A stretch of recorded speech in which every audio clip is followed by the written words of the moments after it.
What's going on, everybody? It's the Hook Cam back again with another film breakdown. Today we're taking a look at the Kansas City Chiefs against the Buffalo Bills in this AFC Championship game. And let's not be mistaken, this was a dominant performance from the Kansas City Chiefs. I mean, Mahomes looked outstanding. Chiefs defense looked on point, and I hate to toot my own horn, but they did exactly what I thought they would. They took advantage of their quick game and corners playing off. Defensively, they got after Josh Allen. They brought pressure. They got him off his launch point. They shut down the Buffalo Bills running game when they needed to. Josh Allen obviously had a couple of scrambles, and he's a freak athlete, so he found ways to get some space out there. But at the end of the day, to me, I looked at this and all I could think was the Chiefs put on an absolute clinic. And if it weren't for the muffed punt at the beginning of the game, I kind of wonder what the final score would be, as well as the onside kick.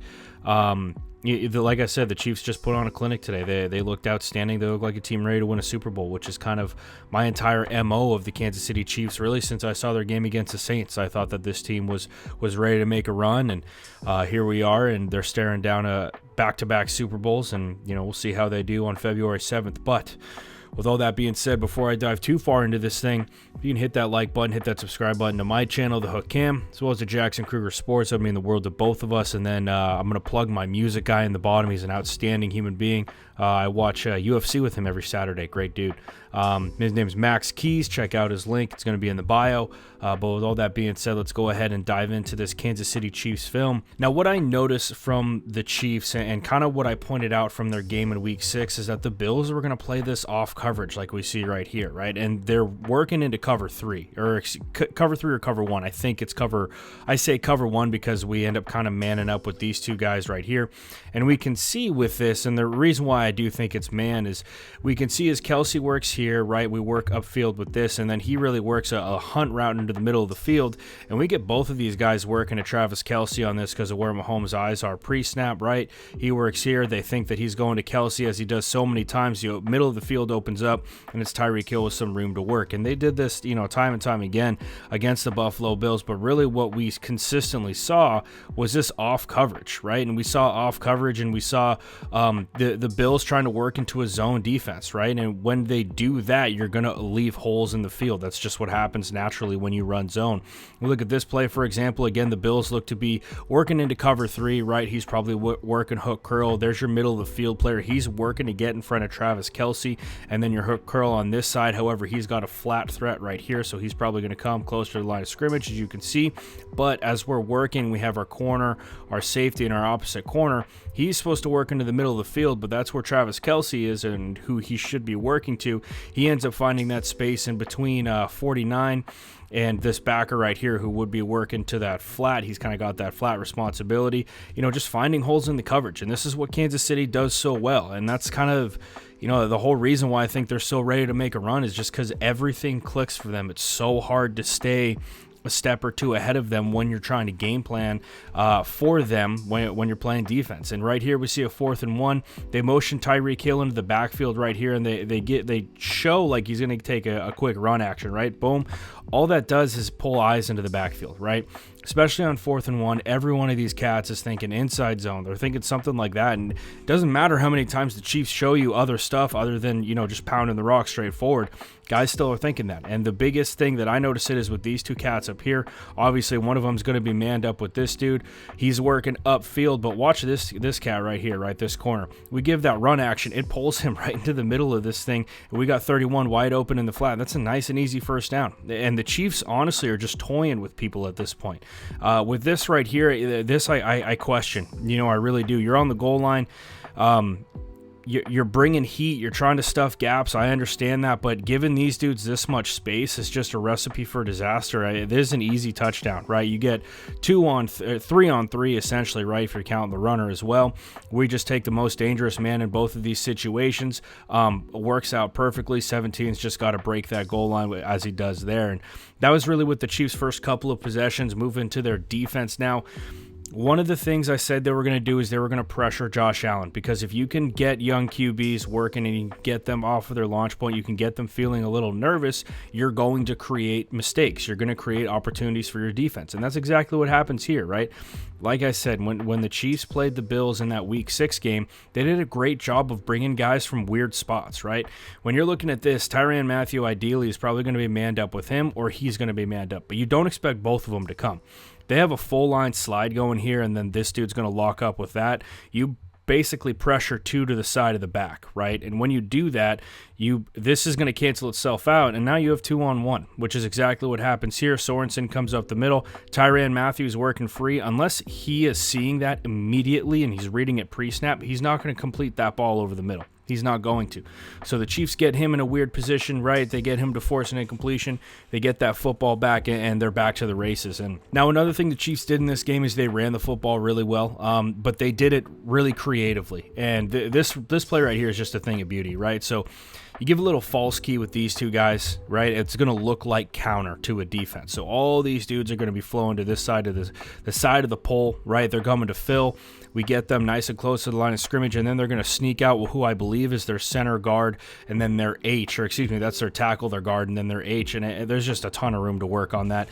Really good job with the misdirection. That's what makes this Chiefs offense so hard to deal with. They move the eyes and the momentum and the angles, everything of the defense. They're always trying to go smoke and mirrors. You never really know where that point of attack is until that ball snapped and until a couple seconds after. Here, once again, right, we see this pre-snap motion. We work Tyreek into the flat up top. It's going to bump backers over, right, get dudes out of the box.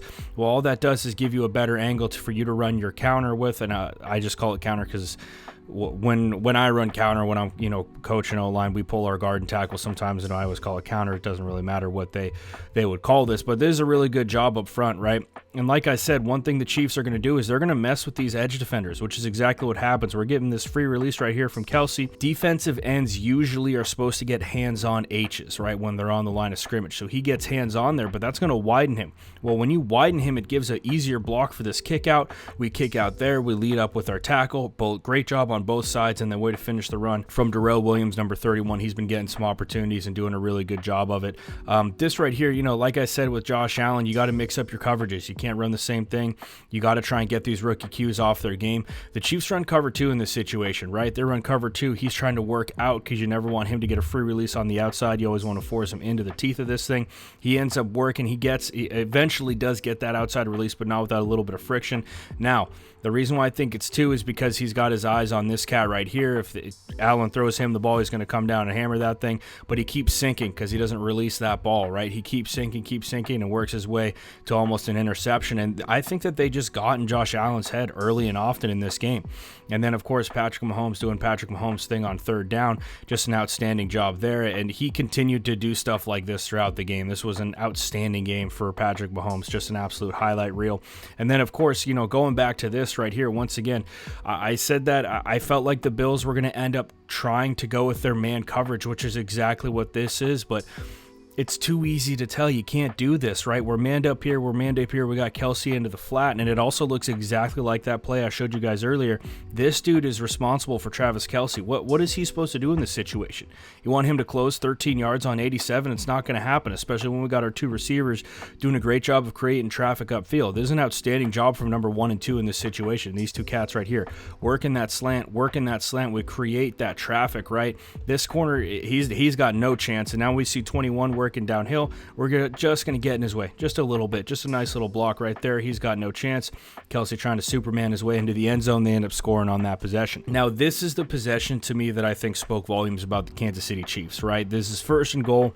If Buffalo goes and they put this thing into the end zone, we're looking at a 16-21, possibly 17-21 game. Obviously, a 1-score football game at that point. You got to stand up here, right? Got to stand up here at the end of the first half, and they do just that, right? They do a great job of stuffing gaps early on this 1st and goal. Okay, they're not doing anything special defensively, right? It looks to me like they have a over front set. They're working to the field as their strength. So this guy looks like he's in a 3-tech. I'm not entirely sure because I don't have the coach's film on this. But what I love about this is we're not giving up a ton of movement at the point of attack. This dude's getting double teamed, so he's doing his best. But, you know, we got to expect that he's going to get moved. But a really good job of peeling off blocks. Once again, Chris Jones coming in and making the play. And I've talked about how much I love the Chiefs giving him a deal because he's, you know, like I say, he's the heart and soul of this thing. Look at, he actually does get double teamed. This guy just peels off early. He gets great extension right here, puts that arm out and is able to make that play, staying nice and square to the line of scrimmage. And, you know, we work into the 2nd and goal here with the Buffalo Bills, and they work into this bunch set, but as much as they try to create traffic, they don't, and part of it's because the Chiefs are off. Now, the difference between this play and the play that the Chiefs ran, and why I don't want to criticize this as much, is because you're a little bit farther away from the goal line. You can still man up, and a lot of times in this situation, right, these guys are going to be breaking to corners, right? They're going to be breaking to corners. They're going to be coming across the field. You need space in order to figure out where these guys are going so you can combo. We can see he's working here, which means that corner is going to take him. Josh Allen's got nowhere to go on this thing, doing a good job up front, right? Trying to make something happen. We all saw what happened in that play. That's why I had to cut it off. I'll end up getting demonetized. Don't want to say it too loud for YouTube. But and then on this 3rd and goal, this is just an outstanding job by Dan Sorensen, right? Heart and soul of this dude. Been around forever, but an absolute stud for the Kansas City Chiefs. Does a lot for him. And we see right here, right? Once again, we get that bunch set. We're just working straight man coverage here, working to the bottom with these 2 cats, and they're just rallying and making the play, right? This is a great job. We got 3 dudes rallying around here. And this is kind of one of the things that I sit there and think, right? Josh Allen, he's an outstanding young quarterback, but he's still young, which means that he's going to make some mistakes. Now, going back to the Kansas City Chiefs coming out of the half, like I said, they're going to hammer this quick game because of how far off the Buffalo Bills are playing, and that's exactly what happens, right? But this is what happens when you hammer the quick game and you've got studs right here who can make plays happen. Tyreek making one dude miss. He does end up getting called out of bounds at some point on that, but he makes one guy miss and he's off to the races. I mean, the dude's an absolute stud. Chiefs keep going back to their quick game. Keep going back to their quick game. This is their bread and butter, man. They as much as Pat Mahomes can sling the football and he can throw the rock 80 yards, you don't always have to do that, right? We're manned up here. It looks to be, actually, they're working into like a zone, like a cover 3, it looks like in this situation. He just sees that rock get thrown, and so he's coming down on it. But like I said, you run your zone against the Chiefs, they're going to end up picking you apart with their quick game, and they did it time and time again, especially on the outsides, right? If you're going to give guys like Tyreek Hill and McCole Hardman, and Travis Kelce, if you're going to give those guys room, they're going to take advantage of it. They're going to have their quick breaking routes. They're going to get out of the way quick, and there's not going to be a lot of guys around them to come up and make a play. The Chiefs had 2 massive stops in this situation, and honestly, this is Chris Jones. And this is kind of one of the things that I love about it is that the Chiefs find ways to get isolated matchups with their best pass rushers, right? Frank Clark and Chris Jones on the same side. These guys are sliding the other way, though, and this is, kind of one of the things that I would question, right? It's not like Frank Clark and Chris Jones are bad. I would rather slide it this way, get the center, right guard, and right tackle working on these 2 cats and figure it out later. However, the Bills just go 2-on-2 on the outside, and Chris Jones beats this guard just straight up. He just annihilates him. He gives him, it looks like that guard's trying to fire his hands a little too high. He tries to get his outside arm in there, and Chris Jones just takes his left arm and pushes at the elbow of that guard and works right by him. Just an outstanding job. showing you why he's worth what he's worth. And then this right here, Bills are getting desperate, right? We're trying to find things that are going to work. Maybe if we man up with them, we can take away some of their quick game. Not going to happen when you got a guy like Tyreek Hill who can get off the line of scrimmage as quick as he can. He's just going to absolutely torch you. We all saw what happened with this play. Once again, had to cut it short. But like I said, you go man, you're going to get torched because they're going to go quick off the line of scrimmage. You're not going to really be able to take away their quick game as much as you think.